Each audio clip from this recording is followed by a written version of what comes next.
How did ancient people survive winter when there were no heaters, no electric blankets, no insulated houses, and not even modern winter jackets? Every winter, temperatures could drop dangerously low, yet people still had to sleep, work, travel, and survive. So what was their secret? The answer was much smarter than simply sitting beside a fire. Thousands of years ago, people learned how to fight the cold using fire, clothing, animals, architecture, food, and even the ground beneath their feet. But one of their most surprising tricks had almost nothing to do with fire.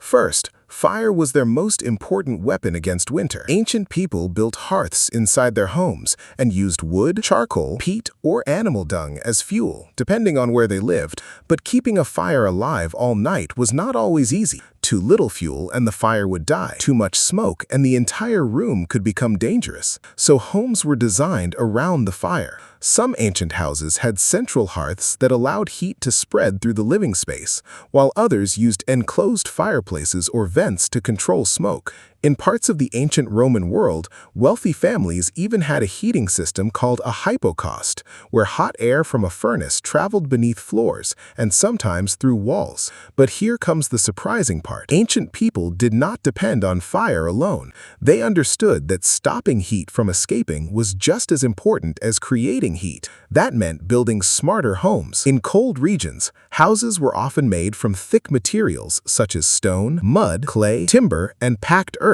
Thick walls could slow down the movement of cold air and help keep indoor temperatures more stable. Some homes were built partly underground because the earth could protect people from extreme outdoor temperatures.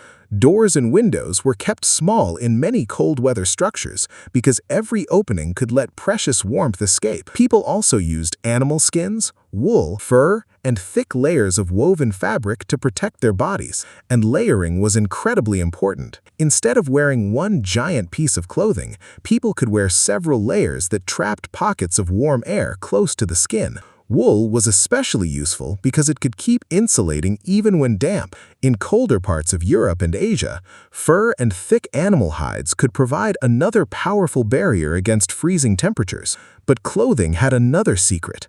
The head, hands, and feet needed special protection. People used hats, hoods, gloves, socks, boots, and wrapped fabrics to reduce heat loss. And when temperatures became brutal, staying dry could be just as important as staying warm. Wet clothing could make the body lose heat much faster, so ancient people carefully protected their clothing from snow, rain, and moisture. Now comes another fascinating trick.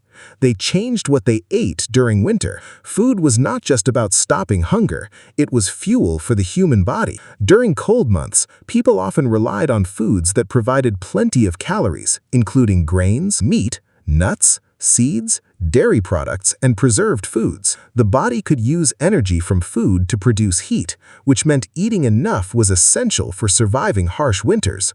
But food was only part of the strategy. People also changed their daily routines. During extremely cold weather, they could spend more time indoors, reduce unnecessary travel, work during the warmer parts of the day, and sleep close together for warmth. Families and communities sometimes shared heated spaces because several bodies could produce more warmth than one person alone. And then there was one of the oldest survival tricks of all: bedding. Ancient people used straw, reeds, wool, feathers, animal skins, and woven materials to create layers between their bodies and the cold ground. This mattered because the ground could pull heat away from the body surprisingly quickly. A thick sleeping layer created an insulating barrier, while animal skins or blankets could trap warm air around the sleeper. But what if winter became so severe that even all of this wasn't enough? In some places, people adapted their entire settlements to the climate. Houses could be built close together, creating protection from strong winds. In northern regions, structures were sometimes designed with low ceilings and small entrances to reduce heat loss. Some traditional shelters even used snow as part of their insulation because packed snow contains tiny air pockets that can slow heat movement. It sounds strange, but sometimes snow could actually help protect people from the cold outside. And perhaps the most important secret was knowledge. Ancient people knew when winter was coming. They stored food, collected fuel, repaired roofs, prepared warm clothing, and strengthened their homes before the worst weather arrived.